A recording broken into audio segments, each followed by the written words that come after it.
मती से सर्वप्रथम तो मैं इस सभा की बहुत बहुत आभारी हूँ कि हम सब ने समन्वय से जे एक्ट का अमेंडमेंट प्रस्तावित भी किया था, उसका समर्थन करके पास भी किया। तत्पश्चात महोदय, जब अडॉप्शन के नए रेगुलेशन 23 सितंबर को घोषित हुए, हमने उससे पहले की तैयारी ये की थी कि सभी राज्य सरकारों के साथ, जिला अधिकारियों के साथ, उस सहित जो भी हमारे चाइल्ड वेलफेयर कमिटीज़ हैं देश भर के, उनके साथ चर्चा करने के बाद ही नए रेगुलेशन हमने प्रस्तावित किए।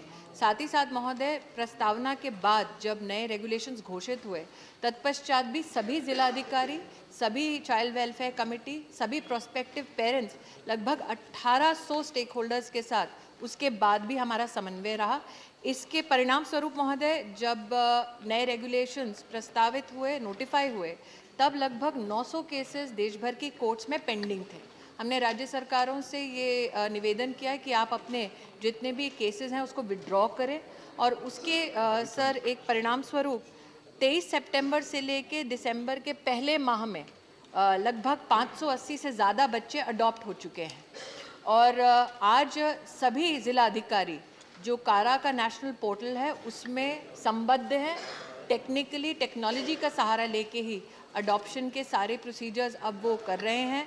पहली बार महोदय, ज़िला के जो मेडिकल ऑफिसर्स हैं वो भी अब इस अडॉप्शन की प्रोसेस का अभिन्न अंग बन चुके हैं। विशेषतः अगर बालक या बालिका दिव्यांग हो तो उसकी दिव्यांगता को प्रमाणित करने के लिए एक ज़िला स्तरीय पूरी व्यवस्था बिठा दी गई है।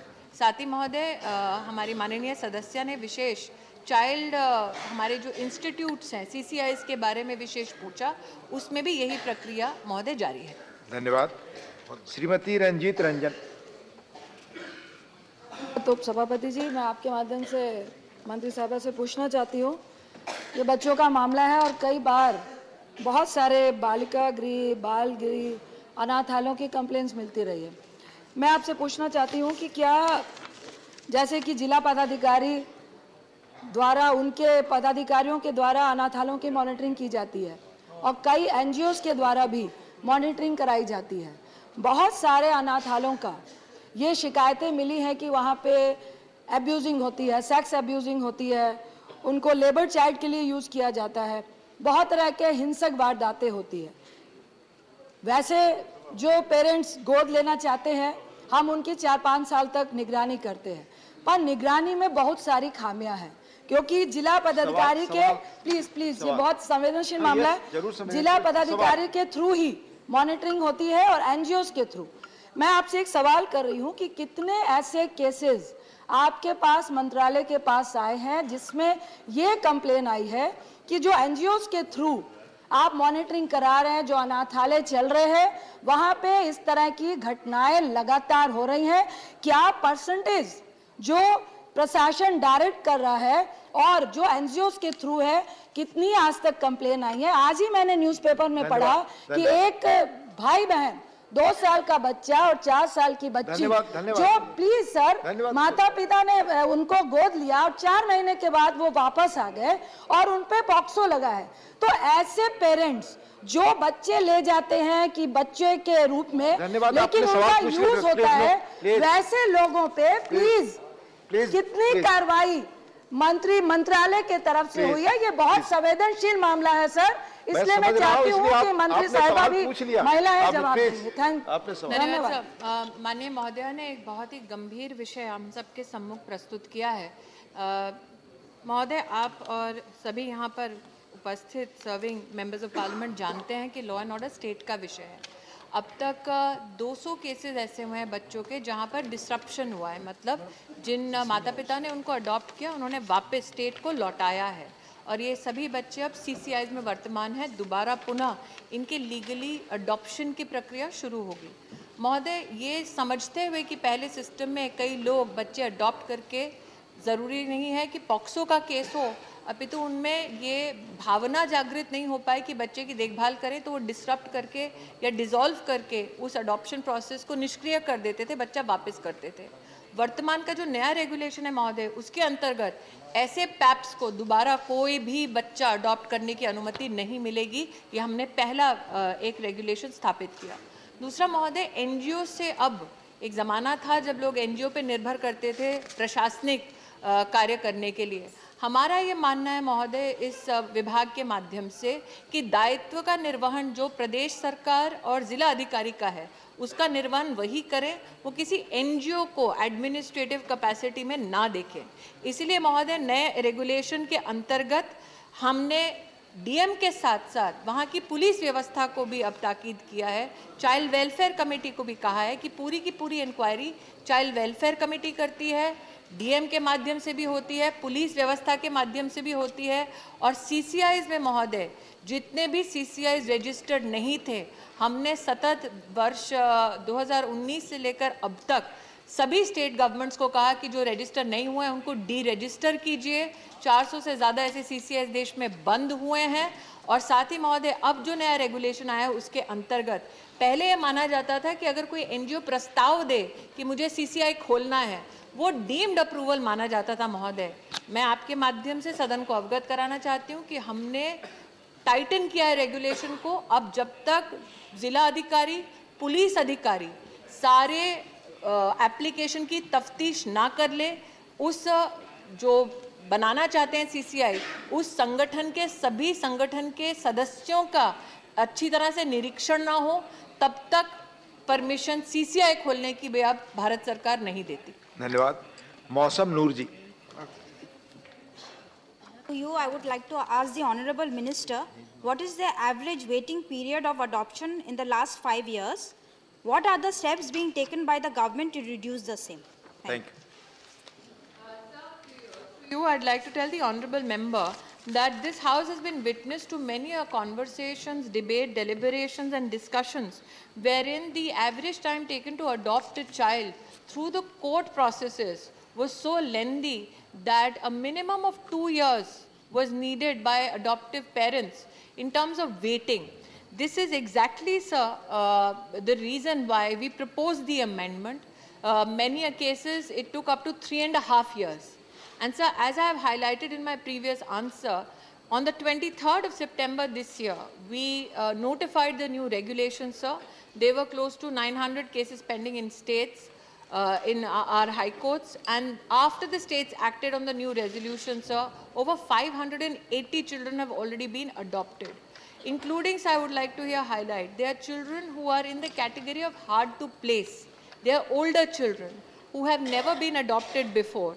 And such children now, so in a 7-day procedure technologically, are made available to even our NRI diaspora or OCI card holders, so that these children find families within our own socio-cultural milieu. Otherwise, such children were available for foreign adoption, sir. Just in a limit of 7 days, sir, 42 such children found placement with the Indian diaspora and resident Indians, sir. A child now, sir, does not have to wait. The adoptive parent may be, but I am happy to report, sir, that children will not have to wait. If in our country we have more and more parents who want to adopt, that is a healthy sign of a society which is compassionate. But I can assure you, sir, children do not have to wait. Procedurally, sir, state governments have assured us that through the DMs and the child welfare committees, the protection of the interest of the child has been made foremost. Thank you. Srimati Seema Dwivedi. माननीय उपसभापति महोदय, मैं आपके माध्यम से माननीय मंत्री से जानना चाहती हूँ कि जो माता पिता 3 साल में बच्चों को गोद लिए हैं, उनमें बच्चों की संख्या अगर कम है तो बच्चियों को भी ज़्यादा संख्या में माता पिता गोद लें। क्या इसमें इसको बढ़ावा देने के लिए, और जो माता पिता बच्चियों को गोद लेते हैं ऐसे लोगों को क्या अलग से सरकार कुछ सुविधा देने का प्रयास करेगी? ये मेरा आपसे सवाल है। मैं माननीय सदस्य से कहना चाहती हूँ कि अगर आप आंकड़े देखें तो हमारे देश में साल 2019-20 में एक तरफ 1400 लड़कों का अडॉप्शन हुआ, दूसरी तरफ 1938 लड़कियों का अडॉप्शन हुआ। हमारे देश में साल 2020-21 में 1200 लड़कों का अडॉप्शन हुआ और 1856 लड़कियों का अडॉप्शन हुआ। और महोदय 21-22 में 1293 लड़कों का अडॉप्शन हुआ और 1690 से ज़्यादा बेटियों का अडॉप्शन हुआ। तो वाकई में अडॉप्टिव पेरेंट्स ने बेटी को लक्ष्मी स्वरूपा मान के ही अडॉप्ट किया है। धन्यवाद। Now supplementaries on question number 79. माननीय Tiruchi Shivaji is not there, so doctor Amee Yagnik.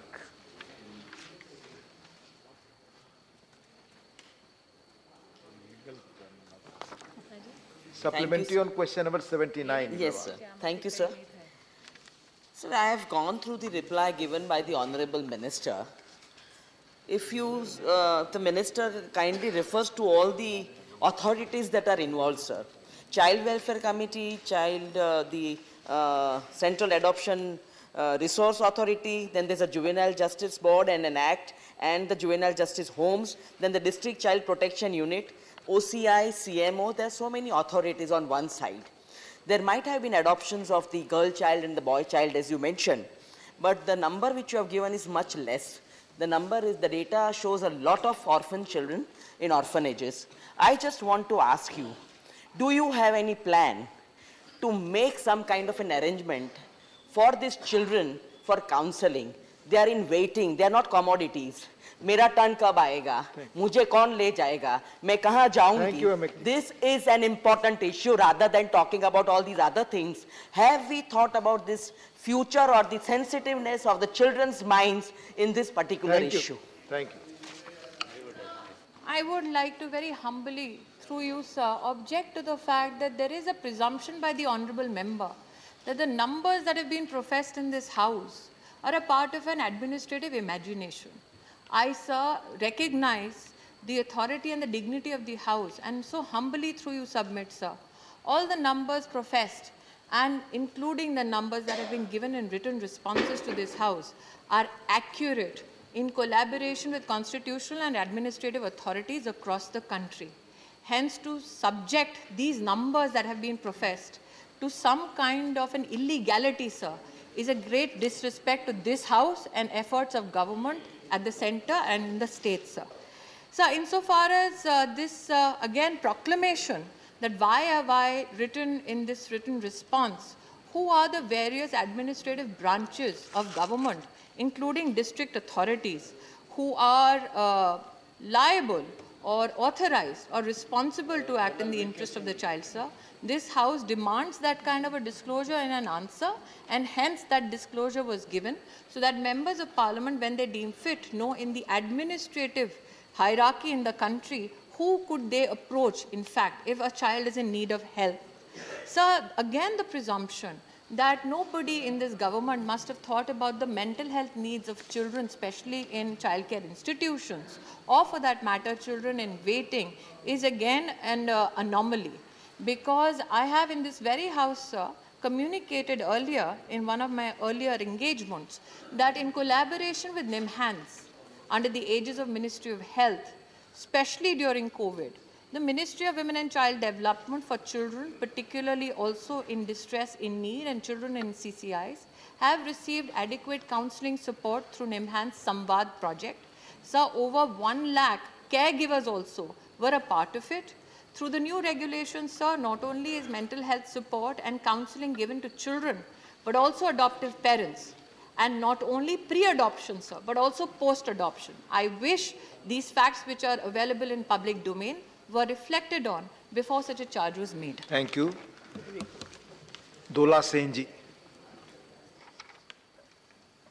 Thank you, Deputy Chairman, sir. आपकी माध्यम से हम मिनिस्टर मैडम को पूछना चाहेंगे कि we know that law and order is the state subject, फिर हम जानना चाहते हैं कि ये सारा के माफिक आफ्टर एडॉप्शन होने का बाद अगर कोई चाइल्ड को चाइल्ड लेबर होना सहन ना पड़ेगा और अगर अनफॉर्चुनेटली ट्रैफिक भी होना पड़ेगा, तो उसके लिए क्या मिनिस्ट्री की तरफ से कोई मॉनिटरिंग होगा, है कोई प्रोसेस है, या कोई लेबर डिपार्टमेंट से भी कोई मॉनिटरिंग है, ये हम जानना चाहेंगे। से माननीय महोदया को आपके माध्यम से अवगत कराना चाहूँगी कि चाइल्ड वेलफेयर कमेटी को तो सशक्त किया ही गया है, साथ ही प्रदेश में जो स्टेट कमीशन है चाइल्ड राइट्स के प्रोटेक्शन के लिए वो एनसीपीसीआर के साथ राष्ट्रीय स्तर पे एक्ट की मॉनिटरिंग इम्प्लीमेंटेशन का काम करती है। सीडब्ल्यूसी के माध्यम से सब पोस्ट अडॉप्टिव फॉलोअप 2 साल तक सतत चलता है, जिसमें माता पिता के साथ साथ विशेष बच्चे के साथ फॉलोअप प्रोसेस होता है। तो अगर बच्चा, और ये नए रेगुलेशंस का एक प्रावधान है सर, बच्चा अगर तब जब जाके बार बार 2 साल तक इंक्वायरी होती है कि बच्चा ढंग से वहाँ पर रह पा रहा है, बच्चे को कोई तकलीफ है या नहीं है, तो उस के अंतर्गत सर उस इंक्वायरी या पोस्ट अडॉप्टिव केयर में निश्चित रूप से बातें सामने जागृत होंगी। ये नए एडॉप्शन के रेगुलेशन का सर एक अभिन्न अंग है। Thank you. माननीय MM Abdullah, honourable MM Abdullah.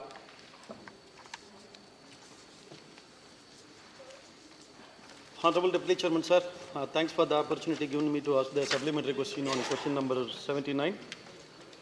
Sir, whether it is fact that incidents of families returning children to the state adoption agencies have an unusual spike in the past year, and if so, the union government taken any steps to resolve it, sir? Thank you.